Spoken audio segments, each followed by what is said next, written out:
Hello and welcome back to the channel. I am the Shadow Collector, and today I will be showing you my thrift store finds that I found a couple days ago on my outing at the local thrift store. And I will start with this one right here, and I will go this way, and I'll end it with these two documents right over there. Put my gloves on.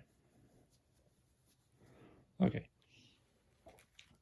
This one, I'm not entirely sure what it is. The tag on it said Japanese letter, didn't have a date or anything like that on it.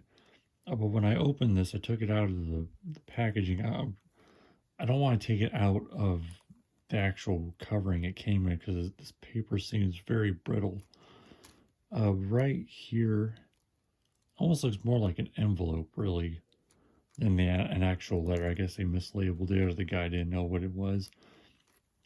I have no clue what it says. I do not speak Japanese. I don't really know if this is actually Japanese or not. So if someone out there does know if it is, please do let me know. And if you know how to translate it, even better, because I really like to know what it says. This is like a receipt or of some sort. It's kind of stuck to it, so I don't want to take it off because it's actually stuck to the envelope itself, and it could remove the ink. It's already kind of faded right there. Not really sure how old it is. I don't know if that's an actual date or what it is. There's another one right here, but it has a different number. It says that's a 14, I believe, and this is a 16. Yeah, I bought it anyways because I thought it was, cool to have, part of my collection. And this right here, this was actually a really good find. This is a War Rations book from 1943. And the only way I know that is because War Ration books number 3 were issued in September of 1943. They're for like food, clothes, shoes, stuff like that. It came with 8 pages. And this one's actually used. And I think there's only 2 pages left in it. Because right here you can see where they had torn out the pages that they used. And there's actually stamps missing. And this one they tore out 3 of them to use. And I guess they just never got to the rest of them. I've actually been wanting one of these for a long time. Been looking at buying some online. Oh, this was a really good find. I think that's all of them. I don't want to pull this apart. Yeah, that's all of them. But it does have a name on it right here. I can't read it. I can't read cursive for the life of me. Has let's see, street number right here. This I did make out. It is from Chicago. 2-year-old male. Weighs 14 pounds. Doesn't have the height. And I'm not sure what that says. I think it says just book or something at the bottom. Maybe booklet. I don't know. But this was really cool to find. And it has the instructions on the back. Actually, this is in pretty decent condition. The only problem is right here, there was a sticker, like a price tag sticker on it. A lot like what's on the documents right over here. It came off fairly easy, but it kind of ripped the paper just a tad. It did pull up some of the ink, but it wasn't on the actual writing itself. So, it was fine. Trying to be careful with that little piece right there. But for the age of this book, it's actually in fairly good condition. You can see where the stamp actually bled through. Right here, and yeah, it stops right about there. Yeah, this is another good find. This actually, I did not find this actual book right here in my hand. I did not find this at the store. What happened was, I was at the store and I did find a Helter Skelter book there. This is a first edition.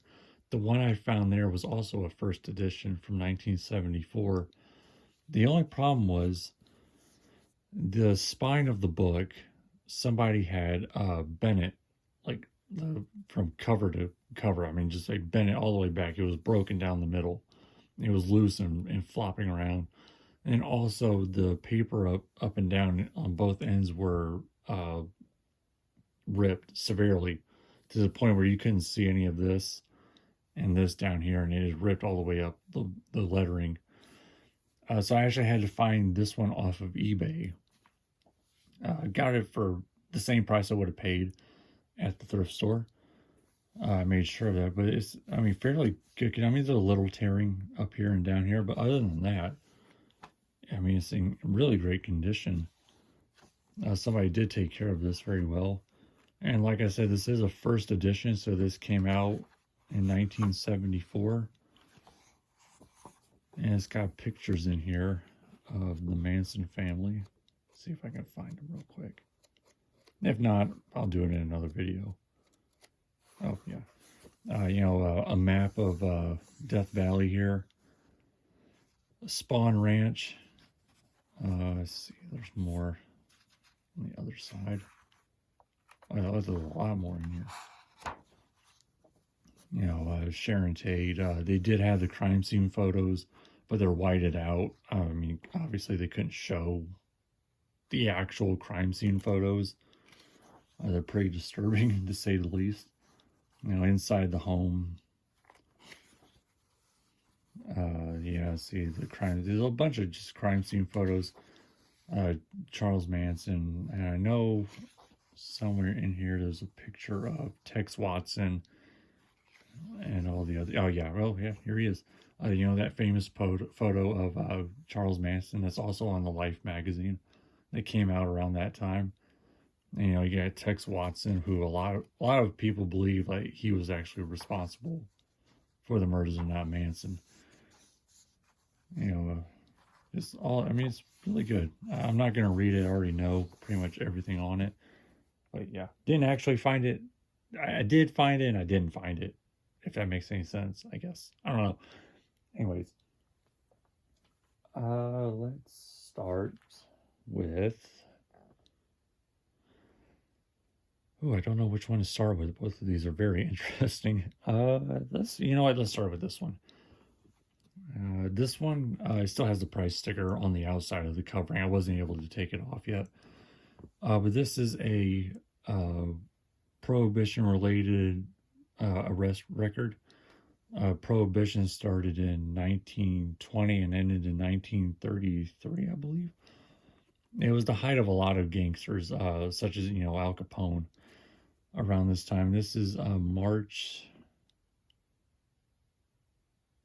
I don't know if that's backwards or not. There's a date on here somewhere. I don't know if that's the 16. Oh, that might be a number, actually. Number 61, my mistake. March of 1925. Doesn't say who. I don't believe who got arrested. Basically, is saying this person got arrested for the... let's see the exact wording here.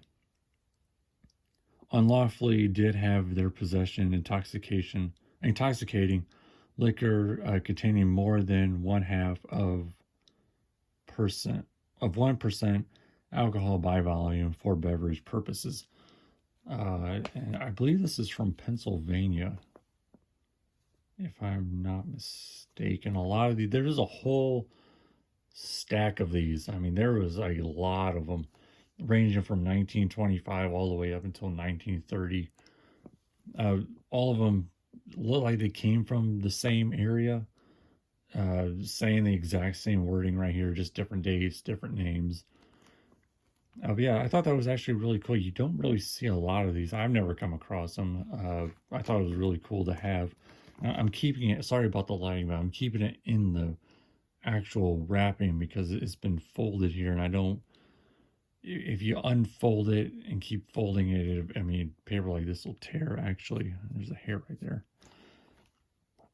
Yeah, let's see, here, June, let's see, now June 2nd, 1925, true bill, and now June 3rd, 1925. This defendant being arraigned, plead, can't read it, this is actually really smudged. Witnesses are up here, and this is signed by the district attorney right there. I thought that was really neat. And this one isn't a prohibition document. This is actually an insane asylum related document from where's the year on it? There's a year on here. So here. I think that is it's number 14. I think that says June of 1916. So this is even older, way older. Basically, this person, I think, there was a whole stack of these as well. This guy's table, I mean, he has stacks of prohibition arrest records and insane asylum documents. I don't even know where this guy got them from. I'm not going to ask any questions, but I have them now. I actually might go back and buy more of them from different dates as part of another collection. Let's see, I think this was the one I read where it was a 15-year-old that got committed. It might not be there. There's again so many of them. I was reading through each and every one of them. I spent like a good 30 or so minutes just reading through all these, seeing which one I would actually want for now. I don't know. This is the 15-year-old that got committed, but they no, I don't think this is it. It might be. I don't know. There's so much wording here. They did make a lot of mistakes apparently with the name. I kept seeing they kept crossing out Clarence and putting Joseph here, and down here as well. Also, I think this is something else. Joseph Reeser, his age.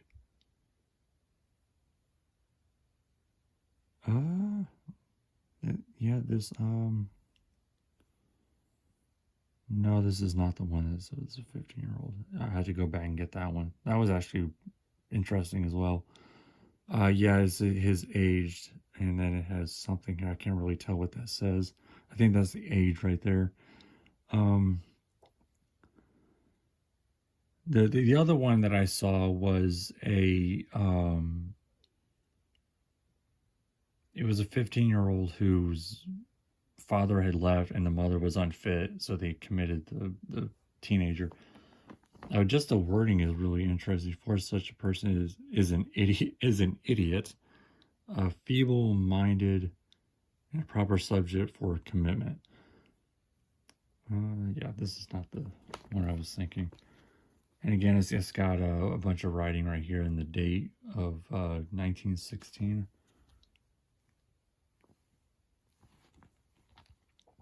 Oh, yeah, this is from Pennsylvania County of Lycoming. I think that's how you say it.